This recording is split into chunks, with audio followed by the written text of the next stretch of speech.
Hey guys, what's up? Blacker Bricks here, back with another video for Set Review Sunday. Now today I'm going to be reviewing set number 70733. This is Cole's Blaster Bike, and it comes with 212 pieces. Now this was released as a part of the Possession season, and this was once again one of my favorite sets from the entire wave actually. I know it's quite small, but I think they packed a lot of detail into this one, and yeah, let me get right into the review. We're going to take a look at the Blaster Bike first. Alright, so this right here, the Blaster Bike, is the main attraction of the set, and unfortunately it is kind of difficult for it to just stand nicely like that. I actually got pretty lucky right there, but it seems like it's tilting a bit to the right now. Maybe if I point it at the camera, you can get a good angle, just like that. Yeah, so it is a fairly simple vehicle, but I think they definitely packed a lot of detail into this. The main color scheme on this one is black and reddish brown with some nice gold accents thrown in there. I really do like this color scheme. It is supposed to represent Cole, which is the Earth Ninja, and I think it fits that pretty well. Obviously, there's a little area over here where you can have just a minifigure sit right down. Let me just see if I can remove Cole's weapons, and I can just put him in right there. So I'm not gonna connect him up to the handle, but you can see that for a $20 set, this is a fairly large vehicle, and Cole is pretty small compared to the rest of it. At the same time, over here we have this flag, which I just realized I put upside down. That is my carelessness. Sorry about that. And there's actually some space over here as well, speaking of Cole's weapons, where you can pretty much put his weapon in. So it's a bit difficult to see right there, but there is actually a little clip over there. It's really quite hard to see. Let me see if that helps you guys just a bit. And you can just stick a weapon right in there just like that. And yeah, that's fairly simple but effective. You might have noticed down here there are also some stud shooters. These are the 6 stud shooters, and they just come up just like that. They hide right over there behind the rocks. And oh my god, I guess I took it out a bit too aggressively. They touch the other thing right in the back, so you got to be careful. And all you have to do is just spin this gear back here and it'll start firing. I'm not going to fire it right now because I really don't want to lose those studs. And I really like the inclusion of this piece as well, this red texture brick. I know some people might count it cheating and just creating a lot of texture with one piece, but I think it's very effective.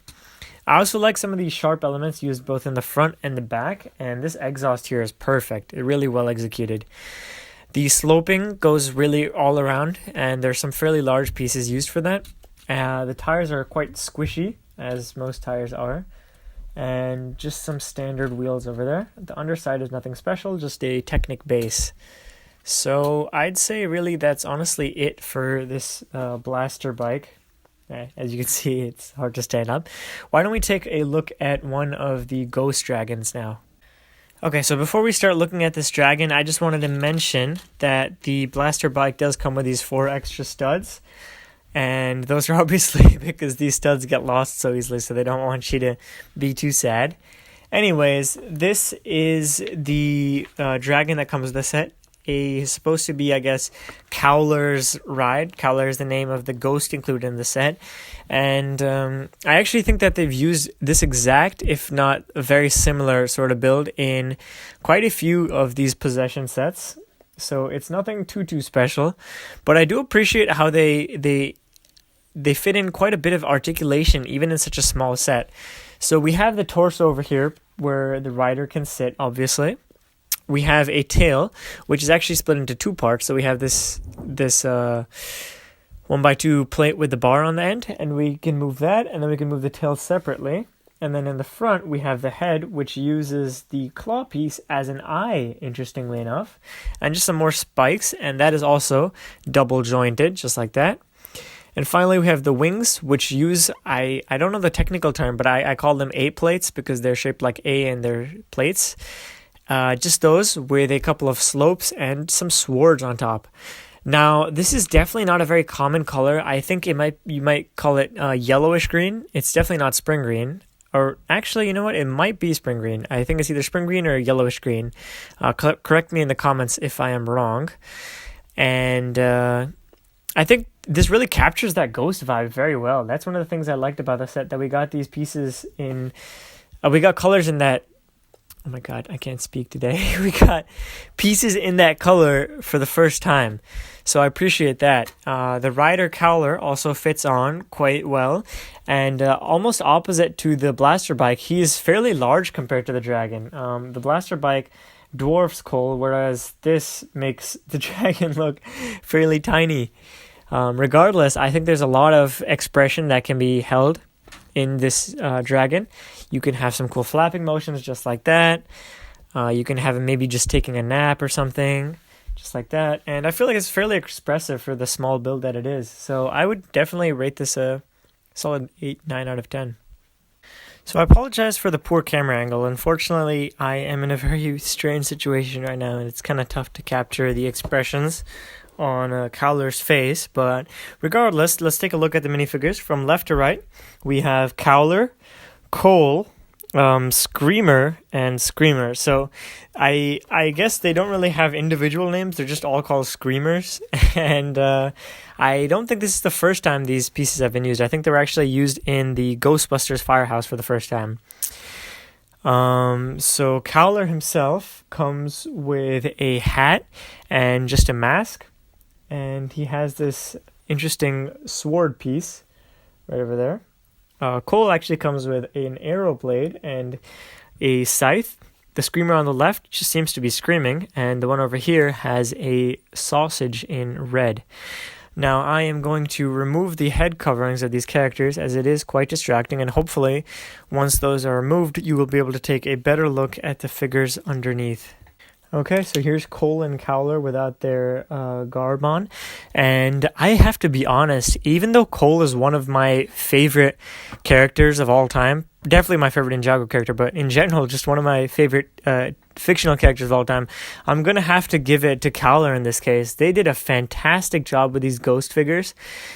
I think the blend, like in the bottom piece over here, the fantastic transition from that trans yellowish green color up to the purple and the dark purple is just beautiful. It's really, really well done. That trans green head with so much very crisp printing and very expressive face. I really think they outdid themselves on these figures. If we just take a look at on the back, I guess there's just some more basic printing. Obviously has no reverse face. Cole has some more crisp printing on the back.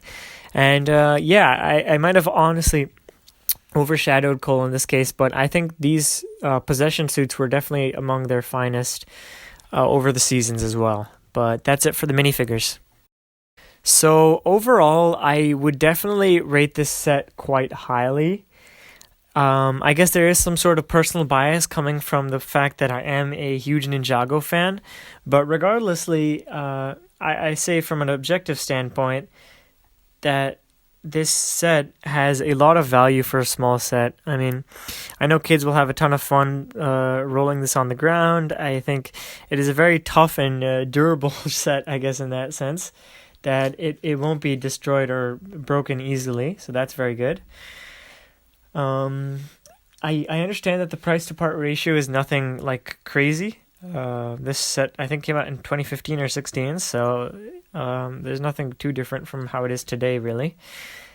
I do appreciate the fact that they included 2 figures, and the little screamers as well were quite nice. I don't know, they seem quite crazy, and I don't know if they have too much use outside of Ninjago, unfortunately. But yeah, I'd give this set probably an 8 or 9 out of 10. Good stuff overall. The only real complaints I might make is that they used a lot of really, really large pieces to build up some of the look, like some of the big hood pieces or the textured pieces, but that's really it. Thanks for watching, guys. Don't forget to check out some of the affiliate links in the description below. Maybe check out my Patreon if you're feeling like supporting me. And that's it for today. Thanks so much for watching, guys, and have a great day.